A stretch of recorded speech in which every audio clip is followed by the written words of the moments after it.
Hello everyone, this is Casperanza, and in this video I will be doing the Astrology of Ayn Rand, in which I will be reading her natal chart. Before I begin, I'd like to say that the Rodden rating of the chart is only a C, so I'm not sure how accurate the chart is. The moon and rising signs could be off. However, given what I know about Ayn Rand, this chart may very well be accurate. First, I'd like to start off with her Aquarius sun. I get so many Aquarian vibes from her. Her love of humanity, reason, science, and technology are all prominent Aquarian traits. In my opinion, I consider her to be an intellectual genius beyond her time, and that is a usual trait of Uranians Aquarians. When we're centuries ahead in the future, only then will her ideas be taken seriously. Aquarians have a strong sense of justice and the desire to liberate humanity. Rand cared deeply about liberty and the dignity of every individual. Aquarius being the opposite of Leo, and Leo representing the individual, Aquarius balances out and grounds Leo. Also, Aquarians tend to be androgynous. Say what you want, but Rand comes off as a masculine figure in many ways. Having her sun in the 7th house makes a lot of sense. 7th house is the house of relationships, partnerships, and contracts. Rand had a great understanding of partnerships and dealings. Under her view of capitalism, she did not believe that laws should benefit the rich or the poor, only the individual. She only respected the individual because she cared deeply about fairness. 7th house is all about being fair and creating win-win interactions. Rand never believed that people had to sacrifice for one another. People can perfectly relate to one another selfishly without getting the short end of the stick. Not to mention, 7th house people are marriage people. They're meant to get married and do well in their marriages. Rand was married to Frank O'Connor until death. Lastly, her sun is square to her Mars in Scorpio. This placement is great for self-motivation, independence, and taking action. Mars in Scorpio is great for getting stuff done since it's domicile. On the negative side, this placement can lead to angry outbursts, which Rand was often guilty of. Leo rising fits her quite well. Leo risings are charismatic, individualistic, and powerful.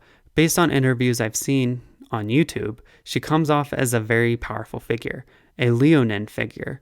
Having a Leo rising also makes the sun the ruler of her chart, and that makes complete sense given the influence of her Aquarius sun in her life. Another part of her chart that I find utterly fascinating is the conjunction between her moon and Mercury in Capricorn.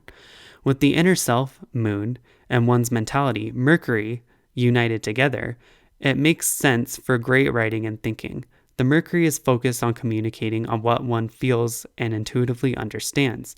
The moon is focused on writing, speaking, and communicating. It's no wonder Rand wanted to be a writer from a young age, and that she was so successful because this conjunction is great for writers. We can guess that the themes she wrote about with this conjunction taking place in Capricorn. Capricorn is like the sign of capitalism, since they both have the root word of cap. Capricorn is a cardinal earth sign, so its themes are practicality, hard work, and being clear and calculated, traits demonstrated in both Rand and the characters in her novels. Capricorn is a rather dry and matter-of-fact sign. You can see this in her writing. It's clear, practical, and serious. Furthermore, you can't see this in her chart above, but Pallas Athena, which is an asteroid, is exactly conjunct her Moon-Mercury conjunction. Ayn Rand, at least in writing and speaking, is Athena incarnate. As a daughter of Zeus, she possesses a philosophical mind of wisdom, reason, and justice. It's no wonder her mind and ideas are so powerful. You have to realize how rare it is to have a conjunction of Mercury, Moon, and Pallas in such a close proximity and in a sophisticated sign like Capricorn. To make this conjunction more interesting is being fueled by a square from Jupiter. With Rand's Jupiter in Aries, it's no wonder that her beliefs were inspired by Aryan themes like individualism and independence. Jupiter also expands, and you can see this in her writing and communication. The square makes her writing philosophical and exaggerated. She doesn't just talk about the weather or something random. She writes about things that are deep and philosophical.